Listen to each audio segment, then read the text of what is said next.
जय हिंद दोस्तों आज हम बिहार के प्रथम महिला मुख्यमंत्री जो राबड़ी देवी के बारे में, उसकी जीवनी के बारे में हम जानने की कोशिश करेंगे। तो चलिए आज जो जिसके माध्यम से हम जानेंगे वो आज तक के जो रिपोर्टर है रोहित सरदाना, जो अब इस दुनिया में नहीं रहे।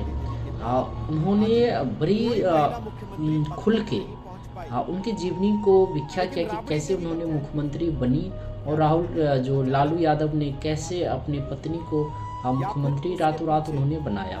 तो चलिए आज हम जानने के प्रयास करेंगे। बिहार में आजादी से लेकर अब तक कई नेता मुख्यमंत्री पद की कुर्सी संभाल चुके हैं, लेकिन बिहार में आज तक केवल एक ही महिला मुख्यमंत्री हुई, जिनका नाम है राबड़ी देवी। राबड़ी देवी लालू यादव की धर्मपत्नी। बिहार की मुख्यमंत्री बनते ही राबड़ी देवी ने बिहार की राजनीति में इतिहास रच दिया था। 2 बार राबड़ी देवी ने बिहार के मुख्यमंत्री के तौर पर शपथ ली और राबड़ी देवी के बाद राज्य में कोई महिला मुख्यमंत्री पद तक नहीं पहुंच पाई। अभी तक भी तो नहीं बनी। लेकिन राबड़ी देवी का चयन कैसे हुआ? क्या राबड़ी देवी अचानक बिहार की मुख्यमंत्री बन गई, या फिर उसके पीछे लालू प्रसाद यादव की और उनकी पार्टी की कोई प्लानिंग थी? इसके बारे में बहुत कम लोग जानते हैं। लालू यादव। तो चलिए आज हम आपको राबड़ी देवी के एक आम घरेलू महिला से रातों रात मुख्यमंत्री बन जाने का किस्सा सुनाते हैं। 1997 में राबड़ी देवी का बिहार का मुख्यमंत्री बनाया जाना बिहार की ही नहीं बल्कि पूरे देश की राजनीति की सबसे चौंकाने वाली घटना थी। राबड़ी देवी के यूं अचानक इस तरीके से मुख्यमंत्री बनाए जाने को लेकर 2 अवधारणाएं, या फिर यूं कहिए कि 2 तरह की कहानियां राजनीतिक गलियारों में सुनाई जाती हैं। एक तो ये जो अक्सर लोग कहते सुनते हैं, और एक वो जो लालू यादव ने अपनी किताब में खुद बयान की। तो पहली अवधारणा या पहली कहानी के मुताबिक ये माना जाता है कि लालू यादव को जब ये महसूस हुआ कि उनकी कुर्सी खतरे में है, तो आनन फानन में उन्होंने अपनी पत्नी राबड़ी देवी को अपनी कुर्सी सौंप दी, जो उसके पहले राजनीति का शायद क ख ग भी नहीं जानती थी। केवल एक गृहिणी के तौर पर और लालू यादव की पत्नी के तौर पर उनकी पहचान थी। उनके बारे में कहा जाता था कि जब उन्हें मुख्यमंत्री पद सौंपा गया तो उन्हें राजनीति का ABC तक नहीं पता था। अब लालू यादव अपनी आत्मकथा में राबड़ी देवी को बतौर मुख्यमंत्री चुने जाने के बारे में कुछ और ही किस्सा बताते हैं। लालू यादव की आत्मकथा है गोपालगंज से रायसीना, मेरी राजनीतिक यात्रा।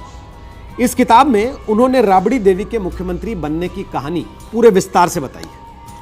और किताब के मुताबिक यह बात तो बिल्कुल सच नहीं है कि जब 1997 में लालू प्रसाद यादव को अपनी गिरफ्तारी तय दिखने लगी तो उन्होंने आनन फानन में अपनी पत्नी राबड़ी देवी को बिहार का मुख्यमंत्री बनाने का फैसला कर लिया। इस किताब में लालू यादव लिखते हैं कि लालू यादव को राबड़ी देवी को मुख्यमंत्री बनाने का सुझाव असल में कांग्रेस के अध्यक्ष सीताराम केसरी ने उस समय दिया था।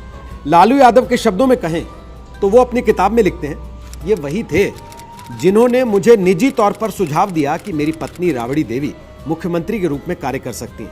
मुझे उनके सुझाव पर हंसी आई थी। अब एक तरफ तो लालू यादव ये कहते हैं कि सीताराम केसरी के सुझाव पर उन्हें हंसी आई थी, फिर दूसरी तरफ इसके बावजूद राबड़ी देवी का नाम बतौर मुख्यमंत्री तय करने पर वो कैसे तैयार हो गए, इसके बारे में भी लालू यादव ने अपनी किताब में लिखा है। वो लिखते हैं, 24 जुलाई 1997 की शाम को अपने आधिकारिक निवास पर आरजेडी विधायक दल की एक बैठक मैंने बुलाई और घोषणा की कि मैंने मुख्यमंत्री के पद से इस्तीफा देने का फैसला किया है।